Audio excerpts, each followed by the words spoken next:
25 फरवरी को विज्ञान की कॉपी ऐसे ही लिखना, तब जाके आपके 70 में 70 नंबर मिलेंगे। देख सकते हो किस प्रकार से ये कॉपी लिखी गई है। आज की इस वीडियो में इस पूरे कॉपी को दिखाएंगे और प्लस में इसी वीडियो में आपको ये मॉडल पेपर जो दिख रहा है इंपॉर्टेंट वाला, इसका पूरा सोल्यूशन इस कॉपी पर है। तो आपको मॉडल पेपर का भी सोल्यूशन मिल जाएगा और प्लस में आपको ये भी पता चल जाएगा कि बोर्ड एग्जाम में विज्ञान की कॉपी कैसे लिखनी है। बस 5 मिनट दे दो, आपको बहुत अच्छे तरीके से समझा दूंगा। आप चाहे जितनी भी तैयारी की हो, लेकिन अगर आपको बोर्ड एग्जाम में विज्ञान की कॉपी लिखना नहीं आता तो आप विज्ञान में काफी अच्छे नंबर नहीं ला पाओगे। मतलब यदि आप इस वीडियो को देख लेते हो तो आप 20 से 30 नंबर अधिक ही लाने वाले हो। तो चलो बिना देर के वीडियो को स्टार्ट कर देते हैं। तो ये मॉडल पेपर 2026 विज्ञान का है। यहाँ पर आ जाते हैं वर्णनात्मक प्रश्न के ऊपर। तो उपभाग 1 आता है जिसमें आपके फिजिक्स से क्वेश्चन दिए जाते हैं। तो प्रश्न संख्या 1 का पहला कर है, आसमान में तारे क्यों टिमटिमाते हैं, समझाइए। तो देखो यहाँ पे लिखेंगे प्रश्न संख्या 1 का पहला लिखेंगे, तारों से चलकर आने वाले प्रकाश का वायुमंडल में लगातार अपवर्तन होने रहने के कारण आभासी स्थिति बदलती रहती है, जिसके कारण तारे टिमटिमाते हुए नजर आते हैं। ये क्वेश्चन बहुत ज्यादा इंपॉर्टेंट है, हर साल आपके बोर्ड एग्जाम में आता है। उसके बाद देखो अपवर्तन के नियम लिखिए, ये भी 2 नंबर का है, पहले का दूसरा लिखेंगे और उत्तर लिखेंगे। अपवर्तन के 2 नियम है, आपतित किरण अपवर्तित किरण तथा विलंब तीनों एक ही तल में होते हैं। आपतित कोण की जगह sin i तथा अपवर्तित कोण की जगह sin r का अनुपात एक नियतांक होता है, जिसे स्नेल का नियम हम कहते हैं। उसके बाद देखो यहाँ पे दूसरका का पहलका कह रहा है, आंख की समंजन क्षमता से क्या तात्पर्य है। तो यहाँ पे देखो आंख द्वारा प्रकाश किरणों को समायोजित करके रेटिना पर फोकसित करना ही आंख की समंजन क्षमता कहलाती है और यह मुख्य रूप से पश्चिमाभी पेशियां करती है। ठीक है, समंजन क्षमता कौन करता है, समंजित कौन करता है, तो पश्चिमाभी पेशियां करती है। ये पेज छोड़ा गया है, मैं जानबूझकर छोड़ा हूँ, आपको नहीं छोड़ना है ताकि स्पष्ट दिखाई दे, इसीलिए मैं छोड़ा हूँ। आपको बोर्ड एग्जाम में पेज नहीं छोड़ना है, ध्यान से देखो। उसके बाद यहाँ पे देखो पहले का दूसरा 50 सेंटीमीटर फोकस दूरी वाले उत्तल लेंस की क्षमता ज्ञात कीजिए। तो ए बराबर 50 सेंटीमीटर दिया है और उत्तल लेंस है तो फोकस दूरी प्लस में होगी, इसको मीटर में कन्वर्ट करेंगे, 0.5 मीटर होगा। पी बराबर 1/f मीटर फॉर्मूला से निकालोगे 2 आंसर आ जाएगा। लेकिन मात्रक जरूर लिखना, अगर मात्रक नहीं लिखोगे तो केवल और केवल आधे नंबर दिए जाएंगे। तो 2 डायप्टर इसका राइट आंसर आ जाएगा। अब देखो यहाँ पे तीसरे का पहला करें, ओम का नियम क्या है, सूत्र सहित स्पष्ट रूप में समझाइए। ये भी 2 नंबर का दिया गया है। ठीक है, अब यहाँ पे देखो कहेंगे कि चालक तार, तीसरे का पहला हेडिंग बना के, चालक तार की भौतिक अवस्था जैसे ताप दाब लंबाई आदि में कोई परिवर्तन न किया जाए तो चालक में प्रवाहित धारा उसके सिरों पर उत्पन्न विभवांतर के समानुपाती होती है, यानी कि V proportional to I, V बराबर IR। ठीक है, अब यहाँ पे देखो तीसरे का दूसरा विद्युत प्रतिरोध के श्रेणी क्रम संयोजन क्या है, सूत्र सहित स्पष्ट रूप में समझाइए। तो यहाँ पे देखो तीसरे का दूसरा नहीं किया गया बल्कि चौथे का पहला कर दिया गया, तो तीसरा छूट गया तो शायद ये पीछे किया गया होगा। इस तरीके से आप भी कर सकते हो, कोई क्वेश्चन छूट जाए तो पीछे कर देना। ठीक है, यहाँ पे देखो चौथे का पहला फ्लेमिंग के बाएं हाथ का नियम क्या है, समझाइए। तो देखो फ्लेमिंग के बाएं हाथ का नियम ये कहता है कि जब भी तर्जनी मध्यमा और अंगूठा के एक दूसरे के लंबवत फैलाते हैं तो जो तर्जनी होता है, तर्जनी किसको बोलेंगे, इस वाले को, ये चुंबकीय क्षेत्र की दिशा दर्शाता है, मध्यमा धारा की दिशा, और अंगूठा जो है ना बल की दिशा को दर्शाता है। इस तरीके से यहाँ पे देख लो। ठीक है, हो गया आपका। उसके बाद यहाँ पे देखो अगला क्वेश्चन कह रहा है दक्षिण हस्त अंगुष्ठ नियम क्या है, समझाइए। 2 नंबर के ये भी।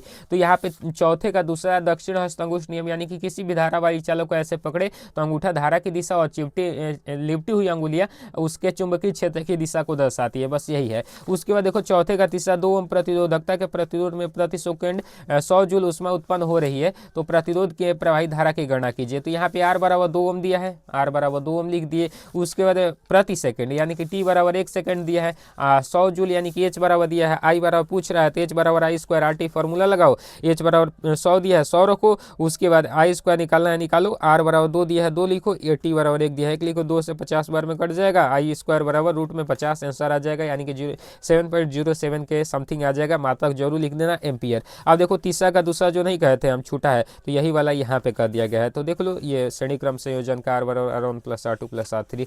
अब यहाँ पे देखो ये मोस्ट इंपॉर्टेंट आपका जो कि मैंने करा ही रखा है, आपका कौन सा वाला, तो भाई साहब ये आपका कौन सा है, तो यहाँ पे मैं आपको दिखा देता हूँ। ये आपका रासायनिक समीकरण संतुलित करना, 5वां नंबर। ठीक है, तो यहाँ पे देख लो कैल्शियम हाइड्रोक्साइड CaOH का होल ट्वाइस होगा, कार्बन डाइऑक्साइड CO2 होगा, कैल्शियम कार्बोनेट CaCO3 प्लस जल H2O। मैंने इस पर स्पेशल वीडियो बना दिया है, देख लेना इस वीडियो को।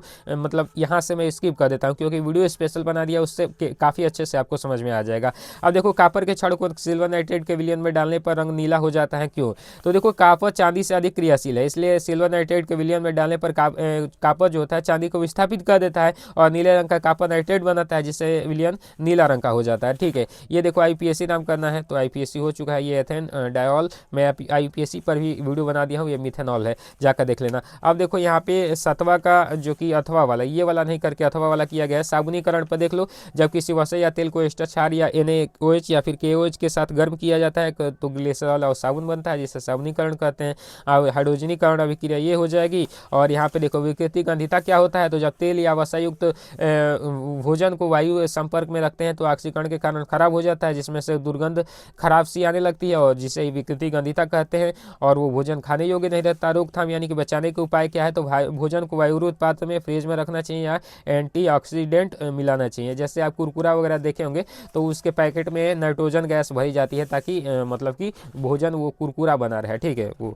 अब देखो यहाँ पे अगला यहाँ पे आता है 8वां नंबर, आहार श्रृंखला तथा आहार जाल ऊर्जा प्रवाह के कारण से व्याख्या कीजिए। तो इस तरीके से यहाँ पे लिख दिया गया है। उसके बाद यहाँ पे देखो हाँ इस तरीके से यहाँ पे ये वाला पूछा गया है कि पुष्प के विभिन्न भाव का वर्णन करते हुए इसके बारे में लिखे। तो इस तरीके से देखो पुष्प का भाग बना दिया गया है बेहतर तरीके से। उसके बाद इसके भाग का वर्णन, वर्तिका अग्र सबसे ऊपरी भाग होता है, वर्तिका अंडाशय तथा बीज, मतलब पूरा अच्छे तरीके से यहाँ पे बता दिया गया। जो मैंने आपको डायग्राम बताया है वही वाला यहाँ पे देख लो। उसके बाद 10वां नंबर, जनन में विभिन्नता पर निबंध लिखने के लिए कहा गया है, वहाँ पे लिख दिया गया। ठीक है, उसके बाद यहाँ पे देख लो ये मानव शरीर में पाचन की क्रिया का सचित्र वर्णन कीजिए। तो देखो ये मानव में पाचन तंत्र का मुख्य कार्य भोजन को पचाना है। इस तरीके से पाचन तंत्र, ये ग्रसिका, ये मुख गुहा, ये अमाशय, ये छोटी आंत, ये बड़ी आंत, ये गुद्दा द्वार, ये पित्तनली, ये पित्ताशय। ठीक है, ये यकृत। अब इस तरीके से मुख गुहा जिसमें भोजन का अंतःग्रहण ग्रसिका एक नली जैसी संरचना होती है जो भोजन को अमाशय तक पहुंचाती है। अमाशय जिसमें उपस्थित HCl अम्ल भोजन का पाचन करता है। यकृत मानव शरीर की सबसे बड़ी ग्रंथि है जो पित्त रस का स्राव करती है। छोटी आंत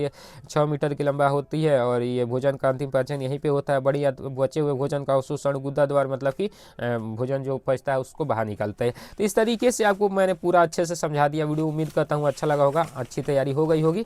तो वीडियो को लाइक कीजिए, शेयर कीजिए, सब्सक्राइब कर लीजिएगा। मैं मिलता हूँ आपको अगली वीडियो में, तब तक के लिए जय हिंद, वंदे मातरम।